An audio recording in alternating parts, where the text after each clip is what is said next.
তো দেখা সাক্ষাৎ তো আরে জরুরি হইলে হামগরণ এখন বেকুনতুন সুশৃঙ্খলভাবে থাকা ফুরিব কেউ কোনো রকমের অনাচার করি না পারিবেন মানুষের। আসসালামু আলাইকুম রহমতুল্লাহ।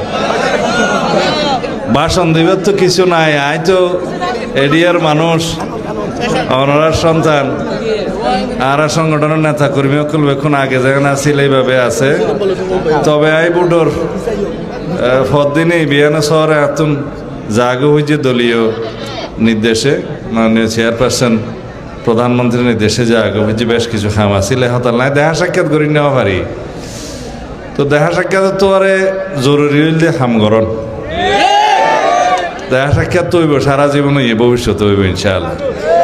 তাই এখন হয়তো বেশি সময় দিন না হইতাম, কিন্তু তারপরেও যখন সময় পাইম ওনারা সাহেবুল্লাহ যাইম কোনো উচ্ছৃঙ্খল কোনো চাঁদাবাজির খবর না শুনি পান, প্রশাসনের সহযোগিতা করা ফুরিব এবং দেশের মধ্যে এনাকান সুশাসন কায়েম করা ফুরিব, যাতে মানুষ মনে করে যে বিএনপি রাষ্ট্র পরিচালনার দায়িত্ব এসে মানুষ শান্তিতে আইব, মানুষ উন্নয়ন পাইব, শৃঙ্খলা পাইব, শান্তি পাইব।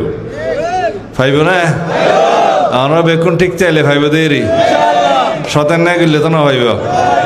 তো বেকুন আল্লাহর ওয়াস্তে জনগণের বন্ধু হিসেবে হাজ করুন, প্রশাসনের সহযোগিতা করিবেন, উন্নয়ন এবং অন্যান্য কর্মকাণ্ড যে আছে ইনশাআল্লাহ এই না ওনারা পরামর্শ দিবেন, এই না আরো সারি দেন।